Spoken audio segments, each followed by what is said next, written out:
Crypto mining is booming. Cryptocurrencies were higher today, with Bitcoin trading at about $51,600, a level not seen since December 2021. There's 12.5x more demand for Bitcoin than what's being produced on a daily basis. Bitcoin has become Wall Street's favorite asset. Another Bitcoin mining company is going public. Proponents think that this surge in demand will only help push our energy grids to be more green and stable. One Bitcoin is worth one Bitcoin. That's an important denominator. We don't know how much $1 is worth. We've got quantitative easing. We've got all kinds of policies that dilute the actual number of dollars that are in the marketplace. So all the dollar has going for it is the US government will take it for payment of taxes. And you've got people that are plugging their computers into this network and they're getting paid to provide security. These are jobs for machines. These machines are coming in there to mine this stuff. Bitcoin leans on miners who listen and record every time Bitcoin is sent from one account to another.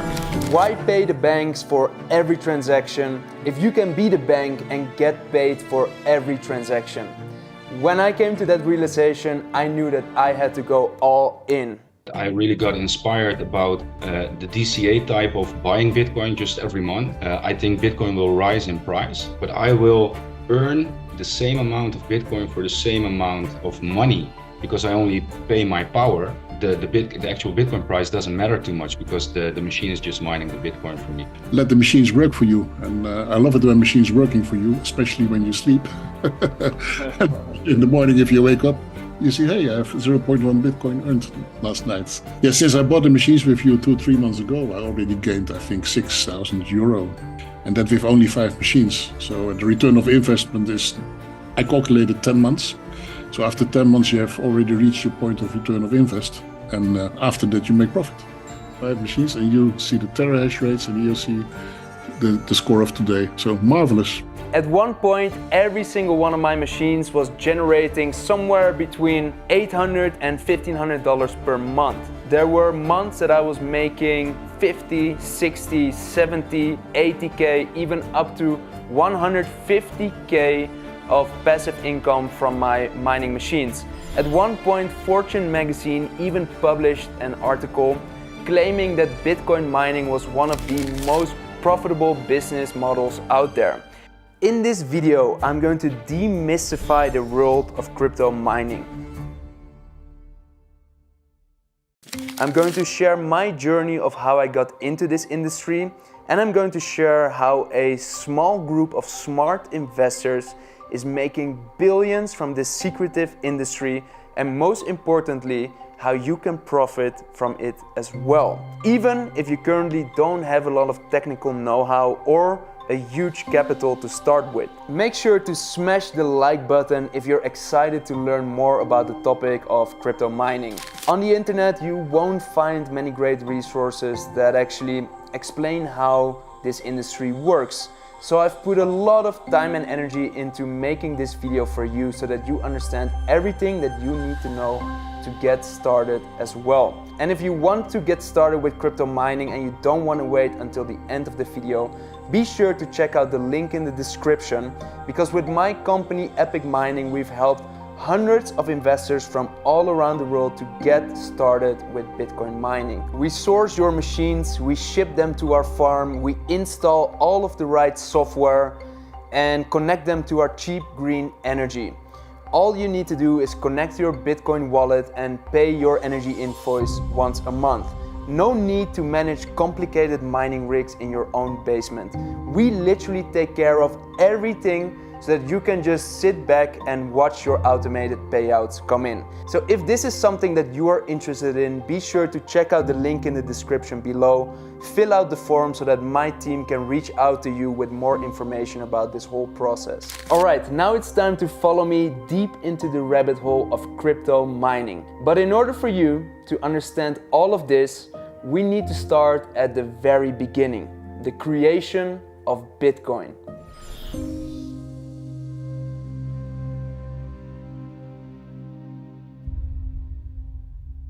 Where did Bitcoin actually come from, and who is the mysterious individual or individuals that invented it? It is a widely known fact that governments continuously print more money, and people are just tired of seeing their purchasing power being wiped out due to inflation. The temptation to print more money is one of the biggest temptations there is. One thing is clear, there is a need for a new way of thinking on the topic of money.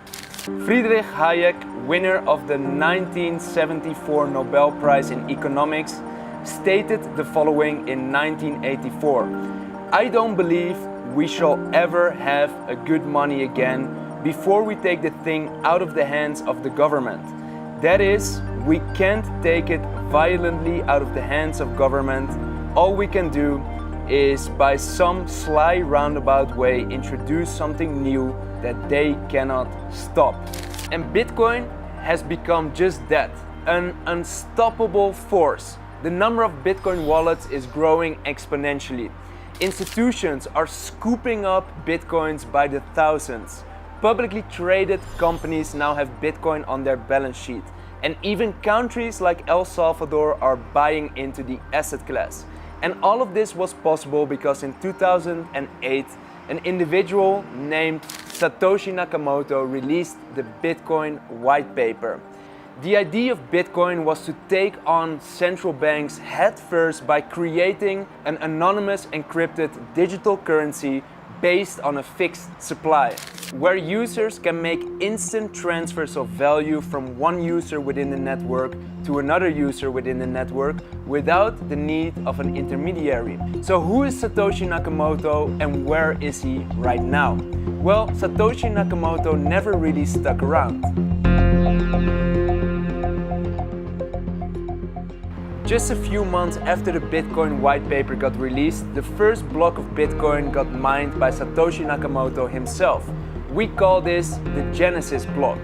And after mining the Genesis block, Satoshi would actually mine a lot more Bitcoin. Occasionally he would post on a forum called bitcointalk.org and he would communicate with his community. In total, Satoshi Nakamoto mined around 1.1 million Bitcoins. At that time, it would be worth around 99,000 US dollars, but today, this amount of Bitcoin would be worth $50 billion, making Satoshi Nakamoto one of the richest people in the world. These Bitcoins are now stuck somewhere in a wallet and have never ever been moved. On December the 12th, 2010, Satoshi Nakamoto logged into an online forum to post that he added denial of service controls to Bitcoin. Then on December the 13th, he logged in one more time, probably to read the replies to his post, and then he logged off. And just like that, we never ever heard of Satoshi Nakamoto ever again. And then 2014 rolls around. The high-profile magazine Newsweek published an article called "The Face Behind Bitcoin," claiming that they have identified the inventor of Bitcoin once and for all. That is when the world got introduced to Dorian Nakamoto. Dorian Nakamoto is a Japanese-American man living in California whose birth name is Satoshi Nakamoto. But Dorian Nakamoto denied all claims that he was the inventor of Bitcoin. And up till today, the mystery of who the actual founder of Bitcoin is remains one of the biggest mysteries within the tech space. And interestingly enough, the fact that there is no clear founder or owner of Bitcoin has actually been one of the biggest factors why Bitcoin became so popular and so widely adopted within the community. We're living in a world where we're getting increasingly fed up by a few large companies that are getting more and more control over our daily lives. And because Bitcoin has no clear leader or no clear founder, it actually became a community-driven project. I see Bitcoin as a digital currency created for the people, by the people, and managed by the people. I see it as an insurance policy for your own freedom and a hedge against the bad decisions of the government. So what is Bitcoin exactly and how does it work? To answer that question, we need to take one step back and ask ourselves the question, what exactly is money? Well, money equals value. let's say that I do some work for you. In exchange for the value that I provide to you, you give me some money. And with that money, I can purchase something of value from someone else in the future. And there have been various materials that have represented money in the past. For example, salt, rocks, shells, and of course, gold. However, in order for something to represent value, people have to indeed trust that that thing is valuable and that we can redeem the value of that thing in the future. But somewhere along the way, our model of trust changed from trusting something to trusting someone. Over time, people found it too cumbersome to walk around the entire world with their money, their pieces of gold, for example. So that's why paper money was invented. And here is how it worked. So a bank or a government would offer to take possession of your gold. So let's say you have $1,000 worth of gold. Then you would give that to a bank or a government, and they would give you certificates of ownership that represented that gold. So $1,000 worth of gold. And these are bills or pieces of paper. And these pieces of paper were much easier to carry around with you while you're traveling the world, for example. Also, you could take that $1,000 worth of bills or paper money and you could go back to the bank to redeem your gold.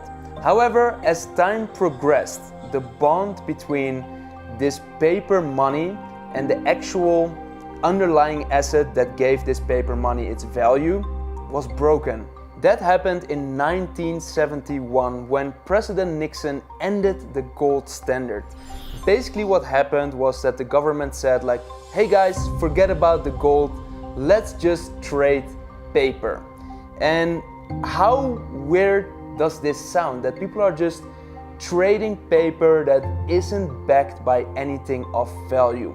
Well, the reason they did this was because they trusted the government that issued this paper. And that is how fiat money came into existence. Fiat money has two main drawbacks. Number one, it is centralized. So there's one central authority that has control over it and that has the ability to issue more of it. In this case, it's usually the central bank or the government. And number two, it is not limited by supply. Central banks or governments can decide to print more of it, and this inflates the supply. And when the supply gets inflated, it means that every unit of money becomes worth less over time. When you see that everything around you is becoming more and more expensive, it's not because everything is becoming more valuable. No, it is because your fiat money is becoming worth less over time. Here is a problem with money printing. Give someone control over the money supply and you give them enormous power. And power corrupts. There's so many cases where banks and governments have been involved in scandals and fraud and behaving unethically in general. Bitcoin solves this problem. Bitcoin has created a completely decentralized, open and transparent system. At any point in time, everyone can see all of the transactions happening on the blockchain. And this makes it a lot harder for people to commit fraud. The only thing that you cannot figure out is who owns these wallets and who is behind what transactions. Bitcoin is basically pseudo-anonymous. One thing that you need to understand is that there is no central entity that is running Bitcoin. Bitcoin is operating on something called the blockchain. All of the transactions happening on the Bitcoin network are bundled together in blocks of transactions. And the miners, who are just regular people like you and me that own specialized pieces of hardware, they are processing all of these transactions on the network. All you need to do is connect your hardware to the internet and install specialized software on it to get started with mining. The word Bitcoin actually has two different meanings. Number one, Bitcoin, the network, the infrastructure, the blockchain, the miners that are processing all of the transactions on the network. And number two, Bitcoin, the digital currency, which people use to transact and transfer value from one user on the network to the other. So what makes Bitcoin a better option than fiat currency? Well, there is a fixed supply of Bitcoin. There will always ever be 21 million Bitcoin in existence. And this new Bitcoin is generated by Bitcoin miners. Every time they mine or process a new block of transactions on the Bitcoin network, new Bitcoin is rewarded to the Bitcoin miners. We call this the block reward. Every 4 years, this block reward gets halved. We call this the Bitcoin halving. It started with 50 Bitcoins per block of transactions that was processed on the Bitcoin network. Then 4 years later, it became 25 Bitcoin per block of transactions. Then it became 12.5 Bitcoin per block of transactions. Then it became 6.25 Bitcoin per block of transactions. And now with the Bitcoin halving that is happening this year, the block reward will get halved again to just a little bit more than 3 Bitcoin per block of transactions. Again, I want to emphasize that there will never be more than 21 million Bitcoin in circulation. Bitcoin is a truly scarce asset class, meaning that after all Bitcoins have been mined, no more Bitcoin can be created. On the other hand, more money can be printed, more stocks can be issued, more houses can be built, and more gold can be mined. But no more Bitcoin can be created after this. And that is why in a world where fiat currency is rapidly decreasing in value, everyone is rushing in to get their hands on some Bitcoin. And here is one interesting statistic that I want to share with you. There will never be more than 21 million Bitcoin. But there's over 60 million millionaires in the world. This means that even if every millionaire wants to get their hands on just one Bitcoin, it would be impossible.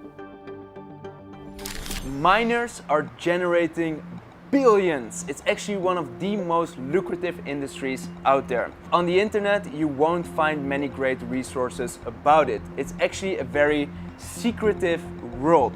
The best thing you'll probably find are very technical videos from engineers bragging about their self-created mining rigs that they're managing somewhere within their basement. I remember finding those videos the first time that I did my research on mining, and I just couldn't comprehend these videos. And that's why I am going to break down Bitcoin mining in very simple language so that everyone can understand it. You probably have a bank account, right? Everyone does nowadays, or almost everyone does. Whenever you transfer money through the bank, two things happen. Number one, money gets deducted from your bank account and gets added to another bank account. And number two is you pay a transaction fee to the bank for processing your transaction. With Bitcoin, it isn't much different. When you make a transaction on the Bitcoin network, two things also happen. Number one, Bitcoin gets deducted from one wallet and it gets added to another wallet. And number two, you pay a transaction fee to the Bitcoin network for processing that transaction. Who is the Bitcoin network? Well, those are the Bitcoin miners. Those are the individuals and companies that own specialized pieces of hardware that process the transactions on the Bitcoin network. And the great news about all of this is that it is decentralized, meaning that everyone can participate in mining Bitcoin. Back in the days, you could mine Bitcoin by installing a special software on your computer that would allow you to mine Bitcoin directly from your PC. But as Bitcoin as an asset class matured, the competition amongst miners increased, and this led to more and more technological developments within the space. The golden standard for mining Bitcoin nowadays is with ASICs. ASIC stands for Application-Specific Integrated Circuit.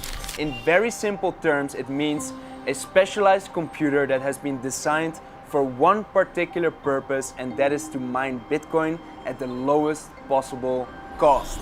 So how do miners actually make money? Again, we can make use of a simple analogy that everyone should be able to understand. namely the mining of gold. Mining gold and mining Bitcoin are very similar in many different ways.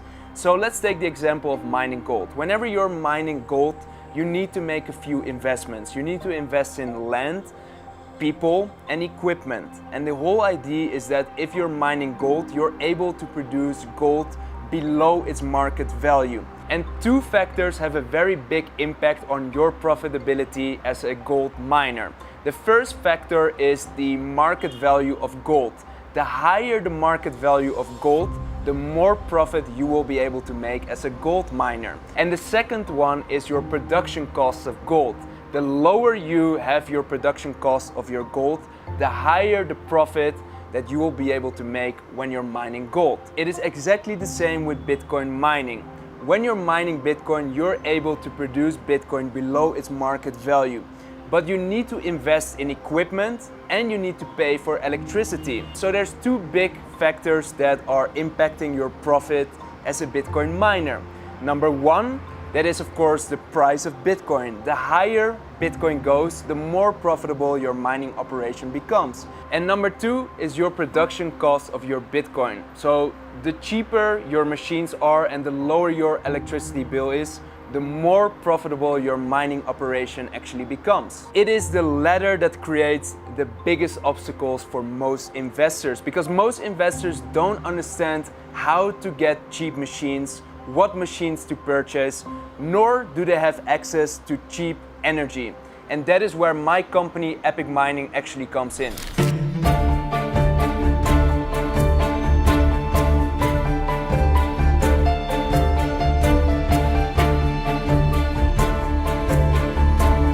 Welcome guys, this is where the magic happens. So over here we're building out a brand new mining farm over here. This will be a 100 megawatt facility. So there's going to be around 120 containers. Each container houses somewhere between 280 to 300 machines. And all of these machines will be plugged into the electricity and the internet within these machines. On the one side of the machines, there's special cooling systems where fresh air is sucked into the machines. And on the other side, on this side, there's special systems that extract the warm air out of these containers so that there's continuous cooling within these machines. And here on the other side, you see the substation where the energy is actually generated. So this mining facility is powered by hydro energy, which is generated a little bit further down here in the mountains, which is transported over here, and then through transformers, these mining containers are powered. And yeah, I wanted to show you this. So this facility is currently being built out. This process started 1.5 years ago. And I think next week, the first container will be powered, and then every few days, the next container will be added. And then up till all of the 120 containers are powered and all of the machines are up and running. So that's an exciting process for us. Right now, we've got multiple locations all across the world. And this is our new facility. So we're constantly adding new capacity, new locations.